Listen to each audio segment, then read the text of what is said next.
Hanap mo ba isang lugar na magbibigay ng panandaliang katahimikan? Isang quick escape from the city.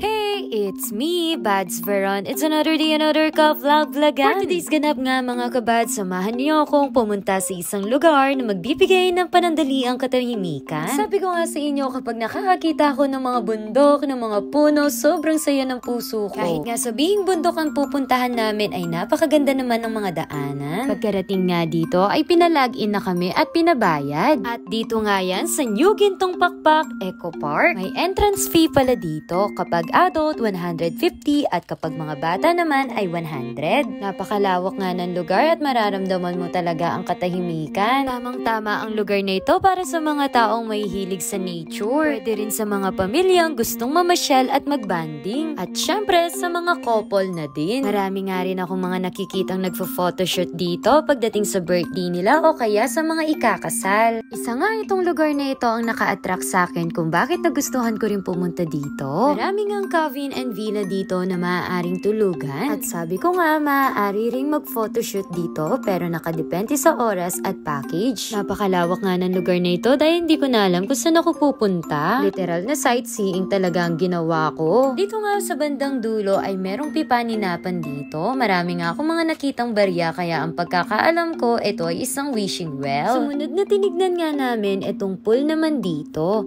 Maaari ring mag-swimming dito at ang adult naman ay 150 pesos at ang mga bata naman ay 100 pesos. Napakalawak nga ng lugar nito kaya napakaraming area na pwede talagang gawing Instagrammable. At ito na nga talaga ang pinaka-highlights, itong jungle trekking with landed steps. Papunta nga sa taas ay kailangan mo ng 208 mountain climbing steps para makapunta sa taas. Habang papaakit nga kami sa taas ay may mga nakikita akong mga ganito at iniisip ko nga kung ano ang inspirasyon ng may-ari kung bakit may mga ganito dito sa dinadaanan namin. Kung ikaw ay nagpaplano ng pumunta dito, siguraduhin mong magsuot ka ng rubber shoes at kailangan ihanda mo na ang sarili mo na mapagod pero wag kang mag-alala dahil enjoy naman. At meron na naman nga ako mga nadaanan ganito. Habang naglalakad nga ay nag-worship song na rin ako. Sa totoo lang, etong paglalakad at pag-aakyat ko ang pinakagusto kong part dito. Dahil sa likod ng pagod at hirap, ito ang makikita mong view. At ito nga ang sinasabi nilang Gintong Pakpak. At ito ang tinatawag nilang 360-degree overlooking view of the cities and farmland. At hanggang ngayon, hindi pa rin nasasagot ang aking katanungan kung bakit ito tinawag na Gintong Pakpak at bakit nga may parang agila dito.